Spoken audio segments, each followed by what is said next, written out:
Mais de uma centena de dodecaedros romanos já foi identificada, mas nenhum texto antigo conhecido explica para que eles serviam. São objetos ocos de liga de cobre, com 12 faces pentagonais, furos de tamanhos diferentes e pequenas saliências nos vértices. Poderiam ser ferramentas, objetos rituais ou algo que ainda não conseguimos reconhecer. O mais desconcertante é que cada hipótese explica uma parte do objeto, mas nenhuma explica tudo. Os dodecaedros aparecem principalmente no noroeste do antigo Império Romano, em regiões que hoje correspondem a partes da Grã-Bretanha, da Gália e da Germânia. Essa concentração é importante. Ela mostra que não estamos diante de uma peça isolada, encontrada fora de contexto e transformada em mistério por acaso. Existem vários exemplares, alguns completos, outros fragmentados, espalhados por uma área extensa. Ainda assim, eles não formam uma categoria claramente descrita por escritores romanos, nem aparecem em imagens conhecidas de maneira inequívoca. A forma, por si só, já chama a atenção. Cada objeto tem 12 faces pentagonais, normalmente com uma abertura no centro. Os furos podem apresentar diâmetros diferentes, e os vértices costumam terminar em botões ou saliências arredondadas. O acabamento também varia. Há peças maiores e menores, mais simples ou mais elaboradas, com diferenças no peso, na composição e na qualidade da fabricação. Isso significa que os dodecaedros não eram todos produzidos segundo um único padrão rígido. Ao mesmo tempo, a repetição da forma indica que não eram acidentes de fundição ou objetos únicos criados ao acaso. Alguém concebeu aquela geometria, escolheu o material e dedicou trabalho à produção. A pergunta é: para qual finalidade? Uma das primeiras possibilidades é a de que fossem instrumentos de medição. Os furos de tamanhos variados parecem oferecer uma pista. Um objeto assim poderia, em tese, ajudar a comparar dimensões, calcular distâncias, estimar alturas ou trabalhar com ângulos.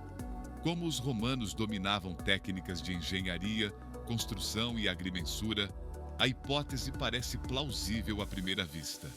O problema é que um instrumento técnico costuma depender de algum tipo de padronização. Se os furos mudam muito de um exemplar para outro, torna-se difícil imaginar um método único de medição aplicável a todos. Isso não elimina completamente a possibilidade.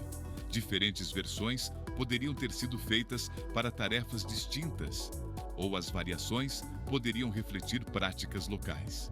Mas até agora, não existe uma demonstração aceita de que os dodecaedros funcionassem como instrumentos de medição. Também não basta colocar uma régua ao lado do objeto e encontrar uma proporção interessante. Para transformar uma ideia em uma explicação arqueológica, seria necessário mostrar que ela é tecnicamente viável, que corresponde às características dos exemplares conhecidos e que faz sentido nos contextos em que eles foram encontrados. Esse é um dos motivos pelos quais o mistério persiste. Uma função possível não é o mesmo que uma função comprovada. Outra interpretação associa os dodecaedros a trabalhos com tecido ou couro. Os furos de diferentes tamanhos poderiam ter ajudado a formar, dimensionar ou produzir peças variadas. Essa hipótese tenta explicar por que as aberturas não são iguais e por que o objeto possui uma estrutura tridimensional. Em vez de ser um instrumento para observar o mundo, ele seria uma ferramenta usada para fabricar alguma coisa. Mais uma vez, a ideia é possível, mas não definitiva. Não há uma identificação arqueológica conclusiva do produto que seria fabricado com os dodecaedros. Também não existe uma marca de uso que encerre a discussão. A diversidade de formas pode ser compatível com uma ferramenta adaptada a diferentes tarefas, mas também pode apontar para finalidades distintas ou até para uma combinação entre função prática e valor simbólico. A hipótese ritual segue outro caminho. O dodecaedro era uma forma geométrica conhecida no pensamento greco-romano, e a geometria podia carregar significados filosóficos e cosmológicos. Por isso, alguns pesquisadores consideram que certos exemplares poderiam ter sido usados em práticas simbólicas, religiosas ou divinatórias. Essa possibilidade costuma ser reforçada pela aparência incomum dos objetos. Eles não se parecem imediatamente com ferramentas agrícolas, utensílios domésticos ou armamentos.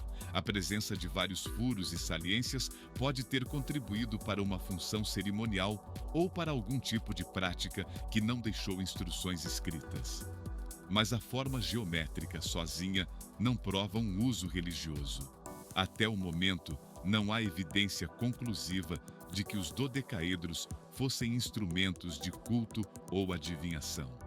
É importante separar duas afirmações diferentes. A primeira é que a geometria poderia ter significado simbólico no mundo romano. A segunda é que esses objetos específicos eram usados em rituais. A primeira encontra espaço no contexto cultural da época. A segunda continua sendo uma hipótese. Sem uma associação clara com um templo, uma sepultura, uma inscrição ou outros objetos ritualísticos, qualquer conclusão precisa ser cautelosa. Há ainda propostas mais específicas. Uma pesquisa experimental recente sugeriu que os dodecaedros poderiam ter sido usados para formar objetos padronizados de cera, como selos ou bulas. Nesse cenário, os furos ajudariam a moldar ou controlar a forma do material. A ideia é mecanicamente plausível e pode ser testada com réplicas, mas permanece uma proposta em investigação. Ela não resolveu o problema de todos os exemplares, nem demonstrou que essa era a função original de cada dodecaedro encontrado. Outras interpretações populares incluem lanternas, suportes ou objetos domésticos. Os furos parecem permitir a passagem de luz ou de ar, o que torna essas sugestões intuitivas. No entanto, elas precisam explicar a variação dos diâmetros, os botões nos vértices, os diferentes acabamentos e a ausência de sinais inequívocos de uso. Uma hipótese que explica apenas um detalhe da peça não é suficiente para encerrar o caso.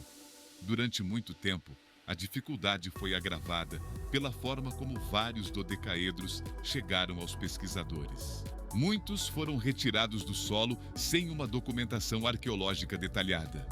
Quando um artefato perde sua posição original, a camada em que foi encontrado e os objetos ao redor, parte importante da informação desaparece. A peça continua existindo, mas o contexto que poderia indicar sua função deixa de ser recuperável. Por isso, a descoberta de Norton Disney na Inglaterra recebeu tanta atenção. Em 2023, um dodecaedro intacto foi encontrado durante uma escavação arqueológica, próximo a uma vila romana e a uma antiga estrada romana. O valor desse achado não está apenas em sua aparência preservada. Ele foi localizado em um contexto arqueológico documentado, algo considerado raro entre os exemplares conhecidos. Um objeto encontrado junto de uma vila e de uma estrada pode ajudar os pesquisadores a reconstruir o ambiente em que foi depositado. Talvez estivesse ligado a atividades domésticas, artesanais, administrativas ou a práticas locais. Talvez a proximidade com a estrada tenha relação com circulação, comércio ou simplesmente com o local onde o objeto acabou sendo perdido ou descartado. O contexto abre caminhos para a investigação, mas não determina sozinho a função. Essa é a diferença entre uma pista e uma solução. Norton Disney oferece informações mais confiáveis sobre o contexto de um dodecaedro, mas não veio acompanhado de uma etiqueta explicativa. Não há uma inscrição dizendo instrumento de medição, nem uma cena mostrando alguém usando a peça. O exemplar aprimora o problema, não o elimina. A descoberta também reforça uma característica importante desses objetos: a variação. Mesmo quando um novo exemplar é encontrado inteiro, ele precisa ser comparado aos demais. Tamanho, peso, composição, acabamento e dimensões dos furos podem revelar se todos pertenciam à mesma tradição de fabricação. Também podem indicar que o nome dodecaedro romano reúne objetos com funções diferentes, produzidos em locais e momentos distintos. A distribuição geográfica traz outra complicação. Os achados estão concentrados, sobretudo, em áreas do noroeste do Império, regiões onde influências romanas se misturavam às tradições locais. Isso pode indicar uma prática regional, uma produção especializada ou um objeto associado a comunidades específicas. Não é seguro presumir que todos os habitantes do Império Romano conhecessem ou utilizassem essas peças. A ausência de referências nos textos centrais pode ter relação justamente com seu caráter regional. Também não se pode concluir que os romanos desconheciam os objetos apenas porque nós não sabemos interpretá-los. A ausência de um registro pode resultar da perda de documentos, da baixa importância literária do artefato ou do fato de seu uso ser tão cotidiano para seus usuários que não precisava ser explicado.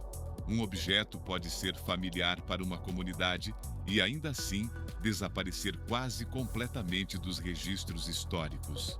O estudo desses artefatos depende, portanto, de várias linhas de investigação. A análise dos materiais pode revelar diferenças na composição das ligas metálicas e ajudar a identificar oficinas ou tradições de fabricação. A arqueologia experimental permite produzir réplicas e testar seu desempenho como instrumentos, moldes ou suportes. A modelagem tridimensional facilita comparações entre peças, enquanto o estudo dos contextos de descoberta pode mostrar se determinados tipos aparecem associados a ambientes específicos. Nenhum desses métodos transforma automaticamente uma hipótese em fato. O objetivo é eliminar explicações incompatíveis e observar quais conseguem sobreviver ao conjunto de evidências. Uma boa resposta precisa explicar a forma de 12 faces, os furos variados, as saliências, as diferenças entre exemplares, a concentração regional e os contextos arqueológicos. Até agora, nenhuma proposta reúne todos esses elementos de maneira convincente. É por isso que o mistério dos dodecaedros romanos não depende de uma teoria extraordinária. Não há necessidade de falar em tecnologia perdida, visitantes de outros mundos ou sociedades secretas.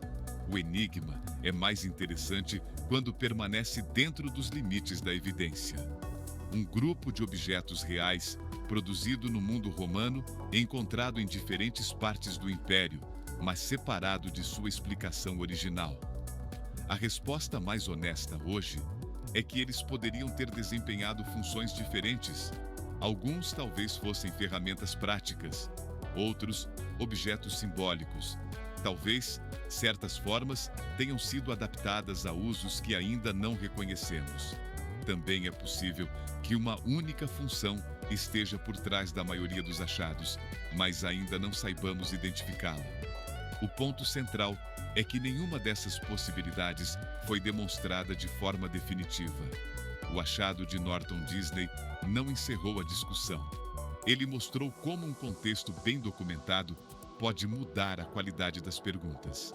Em vez de perguntar apenas o que é esse objeto, os pesquisadores podem investigar onde ele estava, com que tipo de ocupação se relacionava e se suas características correspondem às de outros exemplares. Cada resposta parcial reduz o espaço para especulações, mesmo quando não produz uma solução final. Os dodecaedros continuam assim, entre a ferramenta, o ritual e o desconhecido. Sabemos como eram feitos, reconhecemos sua distribuição geral e podemos comparar suas diferenças. O que ainda não sabemos é qual atividade justificava uma forma tão específica. O mistério não está na falta de ideias, mas no fato de que nenhuma delas explica ao mesmo tempo a forma, a variação, os contextos de descoberta e o silêncio das fontes antigas. Talvez uma futura escavação encontre outro exemplar junto de materiais decisivos, Talvez experimentos revelem uma função que hoje parece improvável. Ou talvez os dodecaedros tenham sido usados de mais de uma maneira, tornando impossível uma resposta única. Por enquanto, eles permanecem como uma lembrança concreta de quanto o passado pode sobreviver sem suas instruções de uso. Se você gosta de enigmas arqueológicos investigados com base em evidências, acompanhe o Conexo. A pergunta continua aberta: ferramenta, ritual ou algo que ainda não sabemos nomear?